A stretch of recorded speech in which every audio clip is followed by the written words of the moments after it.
Welcome to Healers Talk Healing, the podcast where we gather to explore the art and science of holistic healing, uncovering the secrets to a happier, healthier you. I'm your host, Nina Ganguly, and together we will delve into the intriguing world of holistic healing, delving into the mind-body connection, ancient wisdom, and natural remedies.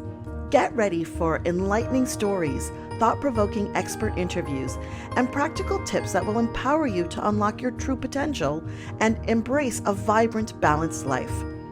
Whether you're an experienced wellness enthusiast or simply curious about the power of healing, join us on this exhilarating journey as we share the wisdom and insights that can truly transform your life. It's time to embark on a voyage towards a happier, healthier you. So, without further ado, let's dive into the captivating world of Healers Talk Healing. What happens when your life unravels and all that's left is you? In this soulful episode of Healers Talk Healing, we meet Renee Green, yoga teacher, Reiki practitioner, and the compassionate force behind Reiki-infused yoga and animal energy healing. Her story begins on the porch of a life in chaos, newly divorced, overwhelmed, uncertain, and unfolds into a deep reconnection with the self through breath, movement, and presence. Renee invites us into her healing journey with raw honesty and a grounded wisdom, reminding us that healing isn't linear. It's intimate, sacred, and entirely personal. From finding yoga in her darkest moment to becoming a guide for others, Renee reveals how we discover who we are, one breath, one pose, one release at a time. Whether you're navigating emotional upheaval, physical change, or just seeking peace in a noisy world, this episode will remind you that you are the you in your life. And that's where the healing begins. Let's lean in. I am very, very excited to have with me today Renee Green. And, you've heard the introduction, so let's get into this conversation. As all of the listeners know, and those who watch us on YouTube, the first question I ask all of our guests is, what does healing mean to you? I'd say that healing is that overall well-being, that feeling of awe inside. There's the process of healing, and then there's, I guess, being healed. So I think what I'm talking about to begin with is that being healed, that sensation of, I've got this. I'm good with this. Let's move forward. And then I guess the process of healing in itself is finding that self, finding that piece of me. I love that you said that, finding of self and peace, and that piece of you, because healing is a word nowadays, right? It's like everyone is talking about healing and trauma and all different types and methodologies and modalities and all of the different things. But I think at the end, first of all, it's a journey that you do, I believe you do for yourself. Right. It does impact people around you for sure. But the most important person to impact is self, and coming back to self.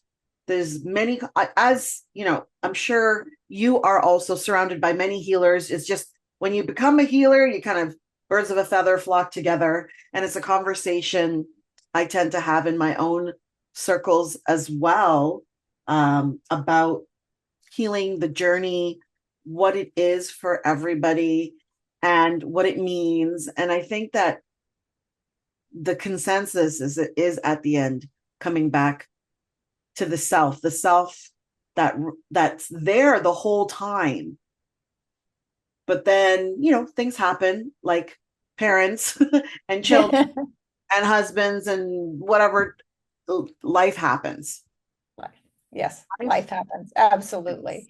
Yeah, and it really is about the journey of it, and it is about finding that internal peace, Mm. and just knowing that you've got this. And so many of us in our society, we're so worried about, am I wearing the right thing? Did I say the right thing? Am I doing the right thing? We forget to go within and say, I am the right thing. Oh, that is powerful. I'm going to repeat that. I am the right thing. Yeah. Because I think many of us, and I'm going to say, especially women, walk around in this world trying to be the right thing or the right person, totally unaware that they already are. Absolutely. There's Yes. this saying of being whole and complete, fully self-expressed. That's the one thing that I say about, helping others on their journey, about that full self-expression, and taking off the layers that hide that full self-expression. So just, that's so powerful what you said. And so in your own journey, how have you been able to find that? Well, I have to say, I came to yoga in this place of absolute chaos, Mm. just going on in my life, and who am I? What am I doing here? And I came into a class, and it was just like, oh, it was like old home week, and I had never taken a yoga class before ever. And Mm. I was like, this is exactly the feeling that I'm looking for. And it was a small class, and it was really nice that I didn't feel like I was in competition with anyone. Mm. So often you see the yoga classes on, on YouTube, on everything, and they've got the best outfit on, or they're the perfect shape, or they're doing the pose perfectly. And I didn't have that. And so when I got in there and I started doing yoga, it was just like, this is how people should feel about yoga. It's not about what you see on the screen. It's absolutely about me. And I think that women especially need to be able to feel that it is about them and not the person on the mat next to them or on the screen in the box. And now everything's on Zoom. And it was such an experience for me to be able to go in, and that's what yoga really did for me. Yeah. I think we're in I think a place in society. This is how I can put it, a place in society where going within is we talk about it a lot more, about going within and finding that space for self, so that our cup can overflow, and that overflow can be spread out to those around us. And also to remember that in your life, you are the you in your life. And we tend to forget that. When you say my life, I'm going to say it for myself. Even now, when I think my life, I don't think me personally. I think, oh, my life is consisting of my children, my friends, my colleagues, my work, all of those things that are part of who I am, but they're the external parts of who I am. They're the extension of me. And it's just maybe in the last couple of years have I began to say, wait a minute, but I'm the me in my life. I'm the created thing first, or being. I hate to say thing. We're beings, the created soul, the energy that we are starts here and then moves out. And a lot of us come to this place inside of, the dark night of the soul, or the chaos, or some story leads us to this place where we need to reconnect because we get so disconnected from self. So you were saying that you were in the midst of chaos, and if you don't mind sharing, because I think it's really important for people to hear the different stories of what it can be like. So they're like, so you're not alone in this. It's the, you are special, Renee, and you're not. I am special and I'm not. You know what I mean? From the perspective of we're all dealing with life's stories and complications. So what's your story? So what's your story? My story is really, it's the textbook story. I got a divorce, Mm. or I was in the midst of a divorce. I was there with my daughter, my dog on my friend's front porch, and here I am. And I don't know who I am or what I'm doing here, but I've got to start something different. I've got to do something different because my body's falling apart, my brain is falling apart, and if I don't start taking care of me, I can't take care of my daughter and my dog. So that's really where my story started, and I didn't know what to do. I worked part time, but I was a stay at home mom working part time, and now I'm in the midst of a divorce. What am I going to do? And then I found yoga, and it just became the not only the way of life, but the way of my career, the way of eating, drinking, sleeping.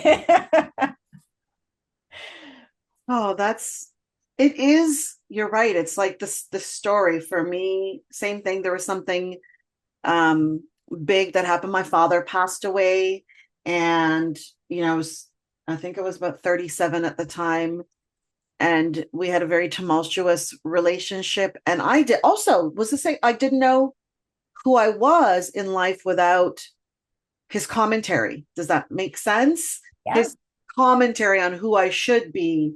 And I too was like, I I don't know who I am without somebody telling me who I am, or Yes. someone else providing my purpose. And so, how did yoga begin to be the thing? I know you went to the class and it was like you felt at home. Same thing for me. I went to a life coaching uh course, and I was like, oh, this is it. For me, it was just this knowing when I landed there. And it sounds very similar to you, but how did it begin to be part of who Renee is? Well, it definitely started with that first class, but then,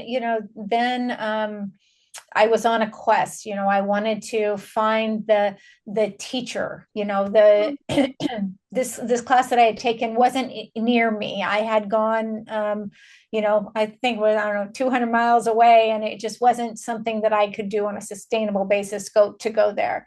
So I was looking for a teacher near me, and I heard of this senior yogi. And so I went to one of his classes, and I said, hey, can I start, teacher training with you? Because there is something that I believe that you provide that I want to share with the world. Mm. And he's like, no, I'm sorry, my class already started. Oh no. I was like, no, you don't seem to understand. I need this class right now.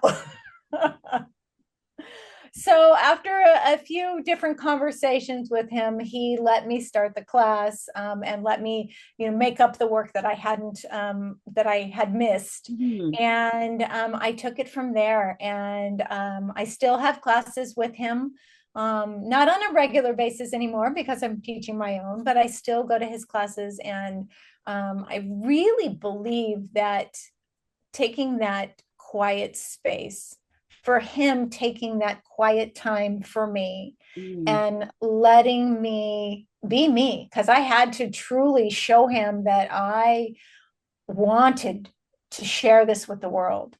And that's one of the reasons he said that he let me in, was because of what I wanted to do with it, Mm. not because I needed it, to be more fit or anything like that, but that I needed it to share with others because others should feel so wonderful. Mm. And that's always beautiful. And you know, many, many, many, many people know the word yoga. They understand it's a practice, and you show up on a mat, and it could be hot or not hot, or you move, it's power. There's so many different types of yoga. I remember my dad, we are South Asian. So, the birth of yoga took place, I know, in India, I believe.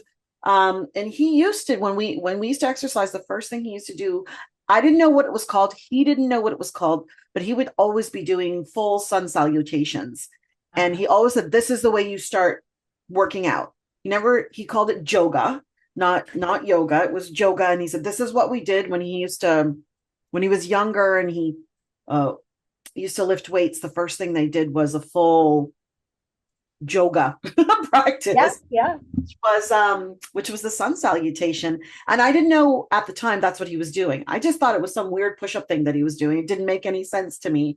And I'm like, I'm not doing that, Dad. I really did say that. I was 15. I was like, Dad, that looks dumb. I'm not doing that. But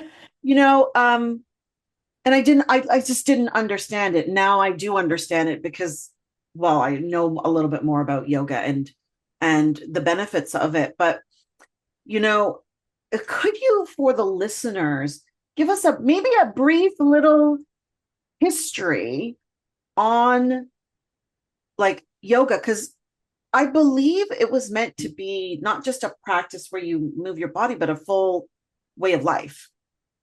Absolutely. It was a way to enlightenment, is how it really started. And it started so that you could really sit longer in meditation. Mm, So it was about finding and expressing your body and moving your body so that you could sit longer in meditation, so that you could sit in meditation until you were enlightened. And moving through the practices, moving through the breath work that comes with yoga. Every movement has a breath. mm, Every inhale, every exhale, it all comes together. And it's about moving your body, coming inward so that you can sit in meditation and connect. Make that whole body connection with the life force energy. It's not just about you. mm.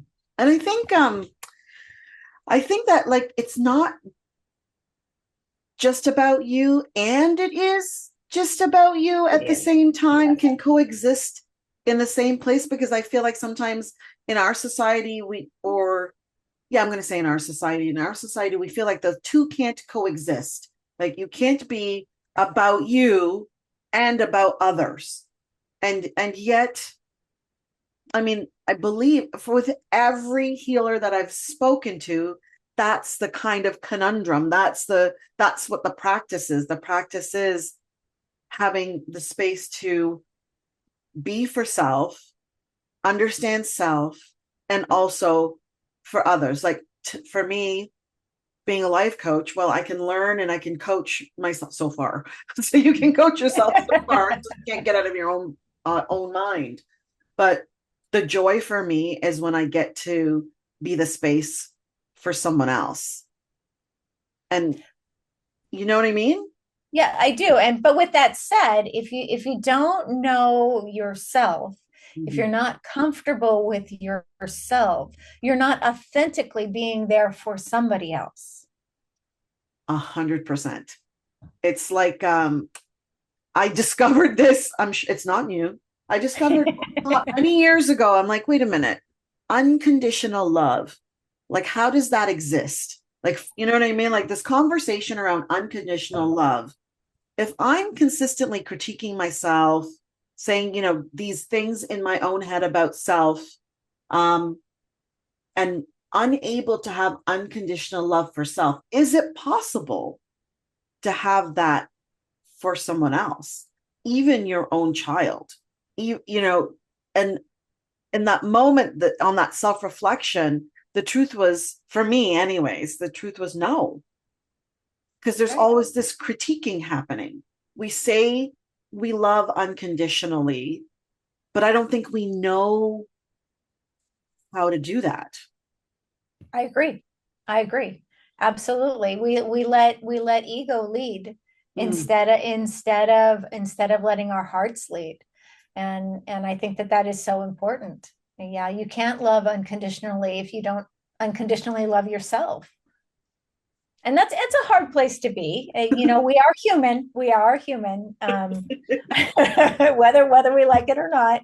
And we're not all going to be enlightened beings. That's not something that is in our lifetime, that we're all going to be enlightened.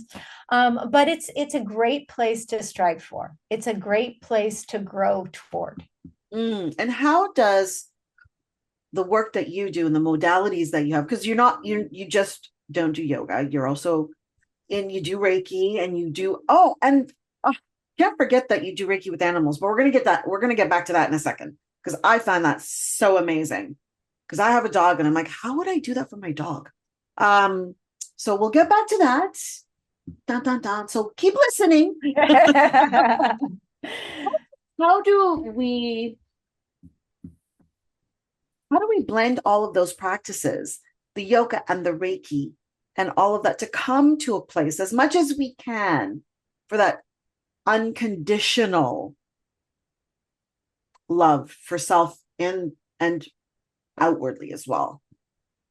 Well, I like to tell my students that, you don't necessarily have to be Reiki trained. However, if you have a Reiki level 1 that is just for you and it's about healing yourself, and you have a very gentle yoga practice, you can bring the two together. In fact, I have a class that I do twice a week that is Reiki-infused yoga. That's what it is. Okay, say more. I am very curious. Tell me more about this, Renee. I want to know. we start our practice with an opening meditation, and we bring in the Reiki energy. And then throughout the practice, we acknowledge and continue to bring in on our breath the Reiki energy. With each inhale, we bring in the loving energy of Reiki. And with each exhale, we try to release what's no longer serving us. Whatever that is, that day, that minute, that moment, it's about, bringing that love that is all around you in, that key, that life force energy, bringing it into your body, and then releasing the things that aren't serving you. So when you're holding a posture, you're not just holding it, you're bringing in that beautiful Reiki energy right in to every fiber of your being. You know what's going on? I'm very visual. So in my brain now, I'm like, okay, so I'm doing a sun salutation because that's the one I know off by heart. And then starting from that and bringing in the energy, the Reiki energy and the Reiki. Oh, that would be very powerful in movement. Reiki in motion. Yeah, I never thought about that. That is, now I'm going to have to try it. Absolutely. And I really encourage the listeners that if you are interested, short little blurb about connecting with you through the miraclesdirectory.com, finding Renee Green, searching for her name, and we'll put the link to it in our show notes. But connecting with this type of, I feel like, so powerful, because I'm, as I mentioned before we started recording, I'm a Reiki master too, but never thought about how to incorporate that with everyday movement. It's the way I've been trained. It's like there's a sitting down, there's a, being more still in that. And to have that movement is really great for people who can't sit still. Absolutely. Yeah. Doing the sun salutations, the repetition of it, and bringing in the Reiki out at the same time. It's a 2-for-1. Yeah. I don't know about the discount, right? Who doesn't want more bang for their buck, or time, or whatever, you're investing in the moment for yourself? It's so, so great. So, let's now talk about Reiki for animals. It's not new for me. I've spoken to healers that work with animals. Some of them like psychically connect, some, work with them in different ways. How can I do this? I'm not trained to do Reiki with animals, but how can someone like me, or anybody, not just me, anyone, use the tools to help their animals? Working with animals is just like working with humans, honestly. Okay. The one difference is that your animals are open to it. They Mm, don't have the resistance that us humans have. mm, They're like, well, yeah, that's just it's the good energy that's all around us. Yeah, yeah, give me some more of that. When I had my dog, she at first she really, really liked it. As she got older, and I guess probably as my practice got stronger, it was too strong for her. mm. So she wouldn't come and sit on my lap anymore, but she would come and she had a little spot, she would go lay on the floor and she'd look at me. And she'd just look at me and I'd be like, okay. So I would just send her distant Reiki from Mm. across the room, and she was happy to receive across the room. But they'll let you know as soon as they know that you're wanting to share that energy, that information, yeah, that information too. Yep. Um, as soon as you let them know that you want to share that with them, they are always so willing to receive. Um, Mm. so you don't have to do anything special. Yes, you can get certified in animal Reiki, and there are different connections and symbols and things that you can add into your practice. But really, a level one Reiki practitioner can share Reiki energy with their animal. That's very cool. So, are the energy centers the same? They have the same chakras we do, the same everything. Yeah. I mean, obviously they're a little bit different just because of the animal's alignment, but Hmm. yeah. Okay, that's cool. That is really very cool. I have another question for you. Um, so when I first started meditating, I found it next to almost impossible to quiet my mind and steady my body. I was so uncomfortable that I was like, this doesn't work for me. I can't do this. This is nuts because I felt uncomfortable. I think being in the space with self or my own thoughts, I'm not sure. Do you remember once upon a time, Deepak Chopra and Oprah did this like 20-minute meditation? You could sign up for 30 days and you could meditate with them. And literally all Oprah did was kind of open up the conversation, and then Deepak Chopra would do the full meditation. That was Right. 20 minutes. And I think I would get to 2 minutes and I'm like, you need to stop talking, Deepak. Like, I don't like this is so uncomfortable. I feel like I'm getting anxious. How is this helping me? So Well, for those people like me who in the beginning begin to struggle, what is your recommendation for something that we can do to help us begin our practice? Because I know it's called a practice for a reason. that's right. So I would say, and for the meditation piece of it, I would absolutely say find something to focus on rather than closing your eyes and trying to sit, Mm, because some people are very uncomfortable closing their eyes and being with themselves. Even people who are comfortable with themselves, when they first start doing a meditation practice, they might be a little bit uncomfortable after, like you said, 2 minutes. That's enough. But finding something to focus on, mm, a candle, having a candle on a table in front of you, watching the flame flicker.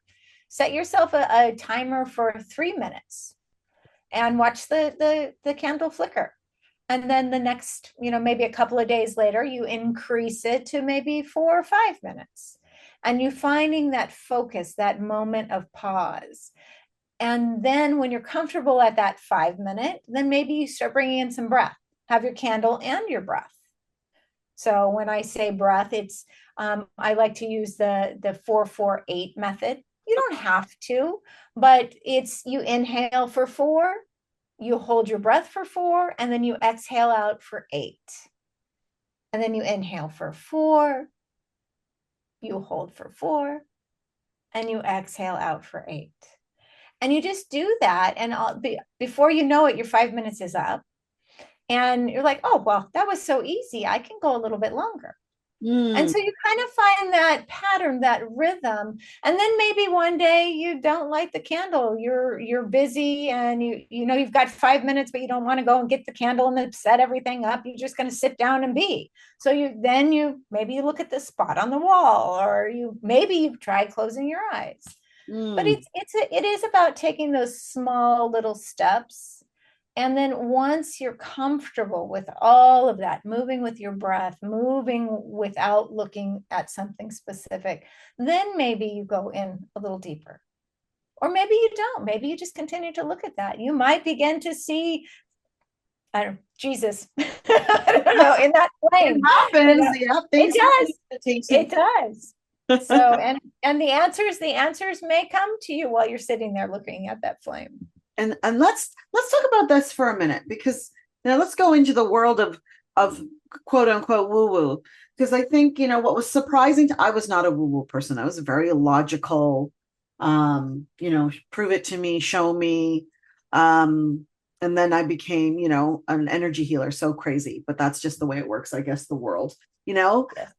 What I want to talk a little bit about that voice or the vision or the thing that you see, that like, how do you discern when it first happens? When it first happened to me, I thought I was crazy. And I'm like, no, that's just, I don't know what I heard, or I saw, or I felt. That's nuts. Until I was like, oh, wait a minute. Maybe that wasn't me. Maybe that was, or what, I don't know. I was confused at the beginning. And I've spoken to so many people who then, when they begin to do this practice of mindfulness or quietening your mind or meditation or yoga, whatever modality we use, most times there will be an experience that is, I'm going to say, unusual. Yeah. How do we discern whether that unusual experience is just our mind or it is more than that? Well, for me, the way I discern that is that 9 times out of 10, would I really have thought that? Mm. That's the first thing that comes to my mind is, these things that come in to your forefront when you're in that meditative space is like, no, I was thinking about the kids and I was thinking about the dog and I was thinking about the gardener outside. And then all of a sudden I get this something that comes through about I'm just going to say world peace, but something that comes through that is not my everyday norm. Mm. That's usually when you get that first thought of, oh, this isn't just me. I love that, because for many people it is confusing. There Mhm. is this, because I the same thing you said the first time I heard something outside of myself. I remember being and I remember it distinctly, actually. I was dealing with a lot growing up, and I was like, I don't know if I said it out loud, but I certainly had a thought that said, when is this going to end? Like, hello, I'm done. Like, when is this, all of this going to end? I swear there was like a distinct female voice that said, have patience, my child. And I was like, who is in the room with that? Is weird, because it's not my voice. I knew it wasn't my voice, but I didn't know whose it was. And I always thought, was that me? There was a part of me that knew for sure it wasn't me. And then there was that part that was like, this is a little bit crazy. Is this me? Is it not me? But you just saying, when it is so outside of your normal thinking and the presence and where you are. Yes, I asked a question, but I certainly didn't expect an Right. answer. Right. It was just me ruminating and being in that moment of angst, and then to hear a distinct voice separate from mine. It Well, wasn't. and it's something that you wouldn't have said. No, I would have never spoken to myself that way. Right? You would have been like, something that you've heard before. Be quiet, it'll be over when it's over. Yeah, You know? it is But when they're the statements are something outside of what your norm is. Mm. It's for me, that's how I make the distinction. I think it's important for those who are listening, who are maybe experiencing these different thought patterns or things, because I have again noticed that when people begin to do this kind of work for themselves, when they're looking for healing, uh, a lot of times they open up to a space that they've never opened up to before, and it can be a little confusing, a little daunting.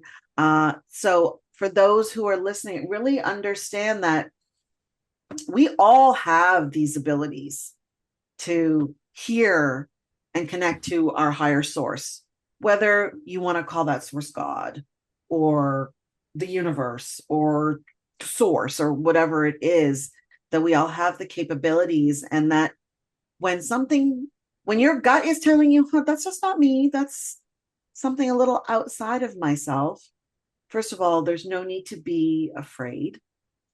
And to be able to reach out to people such as Renee or healers in your community or whoever you're working with, to have these conversations, because you're not alone. A lot of times, even though we're in the midst of doing a practice with a group of people, we all, because we're crazy human beings, we all feel like our experiences is unique. Like, this is just me. Nobody else goes through this. And that's so not true. It's so not true. Like, all of our life circumstances, yes, they're unique because you are experiencing this and we're all unique human beings. But generally, women and men are getting divorced. Generally, children have traumatic, experiences with their parents or with their siblings or with their family. Like, I'm just speaking about myself, or things that happen in life, people pass and you've got to be dealing with that. And there's all of those things. And I think what I've really gotten a lot out of our conversation today and what we're speaking on is the taking the moments to be with self, rediscovering who we are. Because I really do believe, my belief is, we know who we are when we get here. And then the life happens. Life happens. And I really believe yoga and Reiki are one of those modalities that help us to begin to reconnect to ourself. And how has this connection changed your life?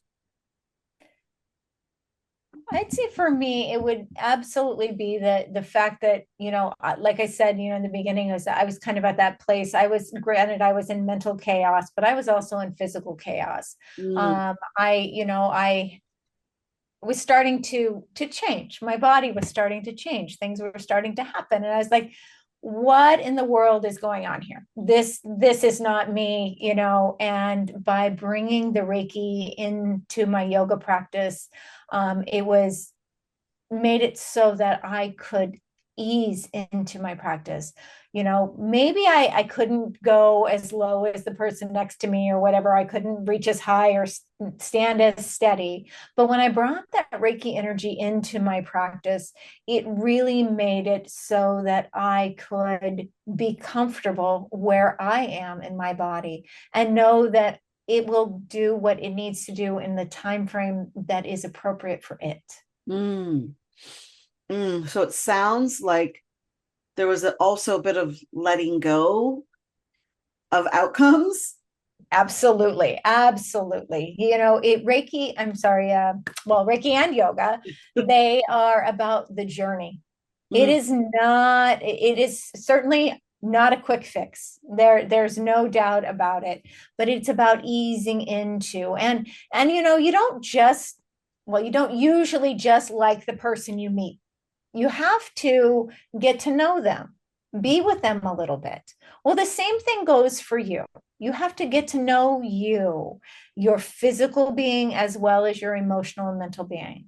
Because just because the chaotic person, human being that's out there, doesn't mean you know who's inside. And so I would definitely say that it is a journey. And I try and convey that to everybody that I work with, is that it's not a quick fix. It's not like you're going to have even a 2-week program isn't going to change your life. But if you keep with it, and even if you don't do it every single day, if you just keep with it and create some sort of a routine with it, it is going to make that difference in your life. And that is very powerful. it's important. I loved what you said. Like that hit, like we know our chaotic self,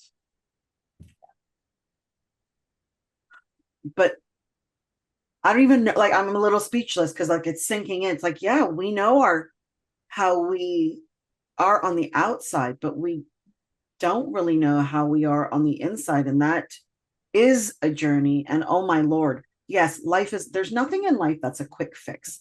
The quick Right. fixes usually are detrimental. Right. Unsustainable. Right? They're not sustainable. And there's so much to be said about taking small steps. There's that saying, like, how do you eat an elephant, right? One bite at a time. And that's when we look at life from that perspective, one bite at a time. It's not going to be perfect. It's not going to be linear. Learning about ourselves is not linear. I started my quest in 2007. It's 2025. I still don't know everything. And I think my opinion, anyways, for whatever it's worth, is like when you get there, then it's time to go to a different plane. Then it's like, oh, source is like, okay, you did what you were supposed to do. Now we're going to take you out. Off you go. Go somewhere else and do something else. But I really do believe it's a lifelong journey that there is no end. I agree 100%. Yeah, I think with that, we've had such a beautiful, wonderful, powerful conversation today. I want to just thank you for your time and your vulnerability and your teaching and sharing. If there are people out there who want to get in touch with you, go to our website, put in your name, and they will find you and connect with you. And I know that you also are going to be helping us in our healing academy, if I'm correct.